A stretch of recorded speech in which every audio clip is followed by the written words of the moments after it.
Waalaikumsalam warahmatullahi wabarakatuh. Mohon maaf mungkin ini tidak sesuai dengan tema. Saya ingin bertanya tentang sahabat kita, jamaah tabligh atau jamaah khuruj yang keluar berdakwah 3 hari dalam sebulan, 40 hari setahun, dan 4 bulan seumur hidup.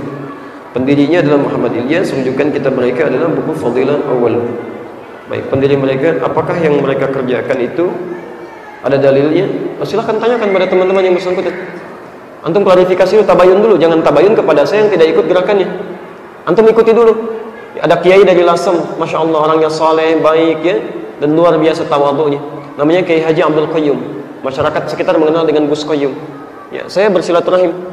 Saya senang ya datang silaturahim dengan ulama, datang. Kalau saya mau pergi ke satu tempat, saya kenali siapa. Saya nggak suka dengan cerita-cerita ya. Ya ada orang cerita ada wali songo, saya cari bukunya. Ya dari yang mulai tipis sampai dengan yang paling tebal. Dari mulai tempat-tempatnya saya kunjungi, saya datangi. Sunan Bonang katanya di sini, saya datangi. Sampai ke daerah Bonang, saya naik ke pesujudan, saya hitung tangganya berapa. Ketemu juru kuncinya namanya Pak Abdul Wahid, saya pengen dengar ceritanya. Apa menurut Bapak? Nasabnya bagaimana? Saya datangi ke Aceh, bertanya tentang ahli nasab. Tolong saya belajar ini, benar nggak ini? Seperti apa? Mana makamnya? Mana keadaannya? Supaya benar kita ketahui. Ini Kiai Haji Abdul Qayyum atau Gus Qayyum, ketika disampaikan tentang jamaah tabligh, masya Allah, beliau ingin tabayun klarifikasi, sampai itu tidak cerita pada siapapun. Pesan tiket sendiri, pesan hotel sendiri, reservasi sendiri, berangkat langsung ke pusatnya. Yang kalau suka ada kumpul-kumpul, konon katanya ada di daerah Asia Selatan ya, Pakistan atau India itu, datang ke sana melihat langsung apa yang dilakukan, apa yang terjadi dan sebagainya. Ya. Menurut saya ini contoh lebih baik ya, kita harus bersikap adil ya. Kalau misalnya ada sesuatu yang tidak bagus, ya kita nasihati, dakwahi, tinggalkan yang tidak bagusnya. Ya, kalau ada yang baik, yang benar menurut tuntunan Al-Quran dan Sunnah, kemudian kita pertahankan dan tambahkan supaya lebih baik lagi. Ya, jadi kalau antum melihat seseorang jauh dari tuntunan Al-Quran, tuntunan Sunnah, jangan dibenci. Antum ajak dakwah, dakwahi dengan kelembutan. Kan surga bukan cuma untuk antum aja, terlalu luas gitu kan. Ya, jangan tinggalkan yang lain. Wah, ini belum sunnah, saya nggak mau ikutan. Masya Allah, antum nggak perlu ikutan, tapi antum bisa dakwahi untuk mengajak pada kebaikan. Ya, jadi jangan ditinggalkan, apalagi sambil berselisih misalnya. Ya, nggak boleh begitu ya. Jadi saya nasihati teman-teman sekalian, jangan sampai kehilangan amal baik dengan melakukan perbuatan buruk. Itu berbahaya. Ya. Saya pertama datang ke Indonesia, saya menemukan sesuatu yang fatal menurut saya, salah gitu kan. Bagaimana bisa terjadi orang belajar Al-Quran, belajar Sunnah, tapi hasilnya bertentangan dengan Al-Quran dan Sunnah. Ya. Zaman Nabi, orang belajar Quran, belajar Sunnah, dari yang keras jadi lembut, yang terpecah jadi menyatu, yang pemukul jadi perangkul, yang pencela jadi pecinta. Masya Allah, dan semua seperti itu. Antum Qurannya sama, nabinya sama, hadisnya nggak berubah. Kok bisa ada belajar Al-Quran tiba-tiba yang lembut jadi keras?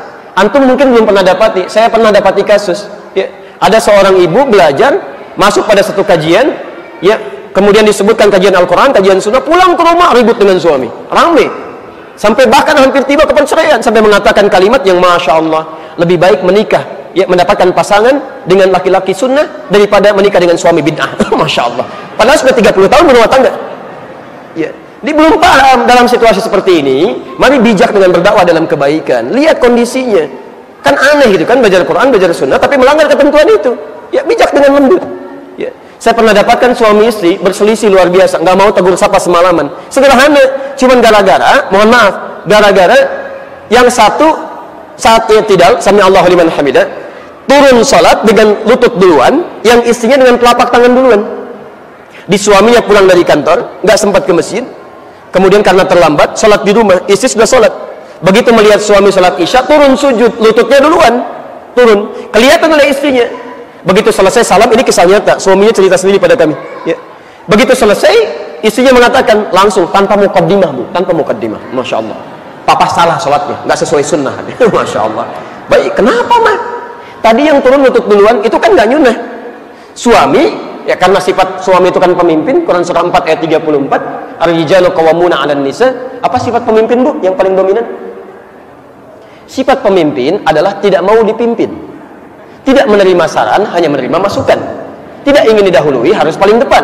Maka ketika seorang istri masuk untuk menyampaikan kalimat tanpa muqaddimah, memberikan perintah, fitrah suami nggak akan menerima, harus masuk lewat jalur yang lain. Karena itulah ketika disebutkan papa nggak sunnah nih, harusnya tangan dulu bukan lutut dulu, suami bertahan, mama yang nggak baca hadisnya. Tahukah antum, keduanya nggak pernah baca hadisnya.